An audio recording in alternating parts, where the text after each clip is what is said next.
Hello, I'd like to welcome you to the Life Space Crisis. These are interventions for educators. And I wanted to do this so that you would understand another intervention to use when you're dealing with adolescents.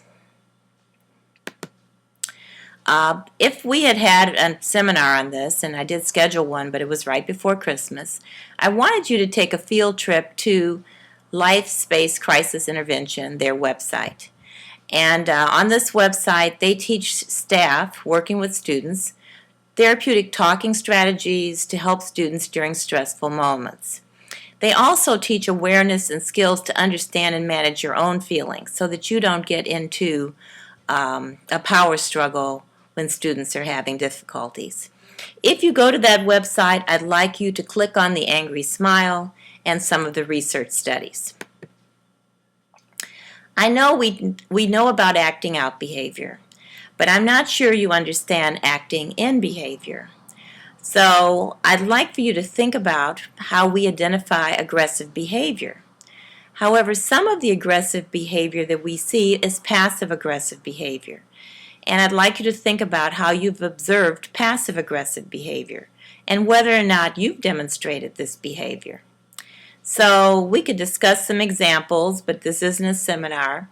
But I'd like for you to think about your own children or children that you've seen when you've asked them to do something and they don't do it or they take a long time doing it. This is passive aggressive behavior. So sometimes when students are not turning in assignments or not listening, this is really what we would call passive aggressive behavior. But I think you can probably think of other behaviors that we would describe as passive aggressive. We know what aggressive behavior is, but do we know what passive aggressive behavior?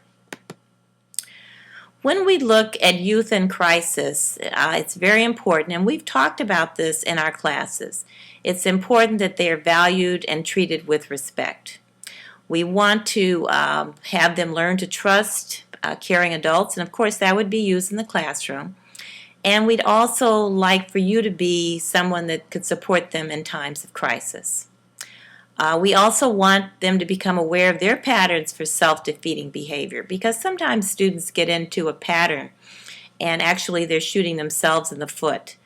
And we want them to acquire social skills that they can use in the classroom and as they go forward. We also want them to learn to accept responsibility for inappropriate actions.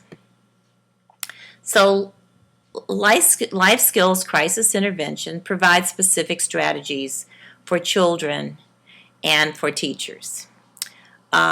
We want to, some things that children do is they will escalate incidents into a no-win power struggle. And teachers do this sometimes, just by how they deal with the student. Some students just distort reality. They're just not aware of what's really going on. And they misperceive cues, they misinterpret things, and this results in some problems in the classroom. Some of these students are self-abusive. Some of them have destructive peer relationships.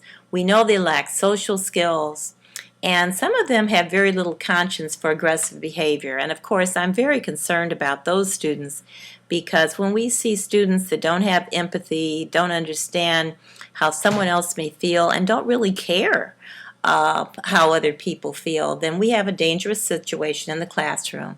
And unless we address it, we will have the potential for having an incident where someone gets hurt. And of course, in the long term, we want students to be able to go on and not have some of these behaviors. We want them to develop a conscience, to understand how other people feel. Because we know what happens when we have people that don't have a conscience. We call these people sociopaths. So one of the articles that I wanted you to read are in the Kaplan Library. There's an article on by Forthan, Payne, and McCombie on life skills crisis intervention in a school setting.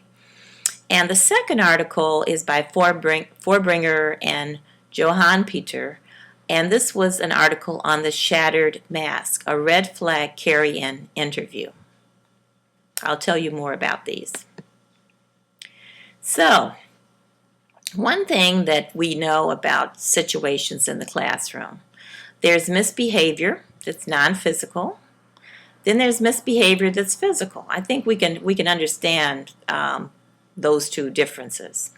Sometimes they're academic issues that children are dealing with, their family issues, their relationship issues, personal issues, and teacher-student issues. So from reading those two articles, you will learn a little bit about the differences in these issues.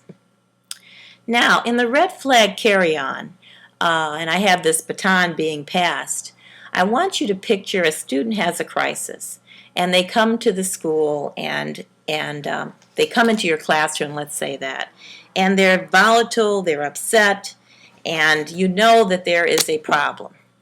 And in the red flag carry-on, what they're talking about, the red flag is that someone has brought a problem into the classroom. It has nothing to do with you, but the problem is there, and so you have to deal with it. And in the red flag carry-on, the first stage is the drain-off. And in the drain-off, this is a de-escalation where you will talk to the student, you sit them down. What I usually do is I just listen. I'll say, tell me what happened.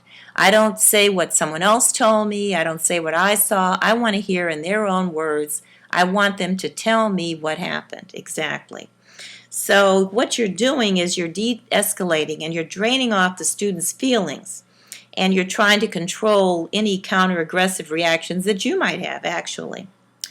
In this drain-off, you also want to know what is the issue. You know, what is their perception of the crisis? You want to know if what does the crisis, if as you're looking at the timeline, you want to know, does the crisis represent one of the patterns of self-defeating behavior that you'll read about in those articles? But you really want to identify the issue. And their perception of the issue is very important.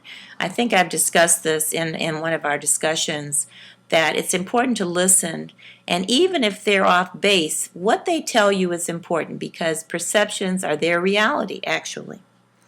The next step is insight, and you want to know, and in this step, you're going to address their pattern of self-defeating behavior. And you may talk about them about, now you know the last time this happened, this is what you did. How is this working for you? And you start talking to them so they can get some insight into how they're reacting and whether this is a good thing or a bad thing, whether it's working out for them or just getting them in more trouble. In the next stage, that's new skills, where you could teach the student, you could give them some suggestions of things they could do. Now, when this happens, do you think you could do this or do that? And you discuss that with the student. It doesn't have to be very long. You're just immediately trying to give them some different options.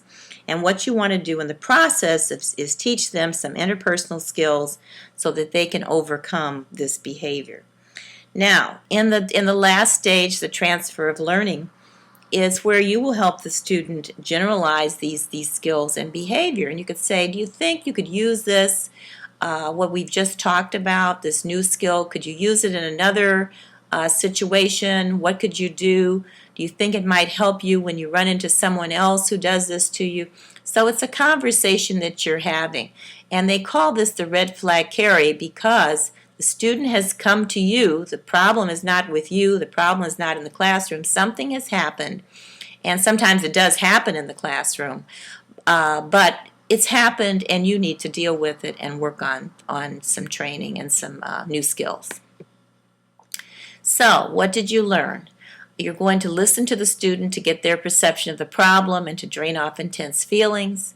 You're going to control your impulse to power struggle, because if you get into a confrontation and a power struggle with students, usually you will escalate the problems. You want to validate the perceptions of the student. You want to determine what's the central issue. What is really the issue? Sometimes the presenting problem is not the real issue. And you want to know what is the pattern of behavior. When this happens, how do you usually react? How does this work? You're going to ask, can you help the student with some insights so they see what's working, what isn't working, how they're being perceived, how they may be misinterpreting things, and can you teach new skills? So I think in this seminar we talked about the final project. I think you understand the final project, And of course, that's due today, so I'm not going to go through the final project. I'll just advance through here. You know, that final project, of course, builds upon that case study that you did in Unit 4. And I think all those things are pretty self-explanatory. So I'd like to thank you, and I hope this helps you understand this life skills crisis intervention.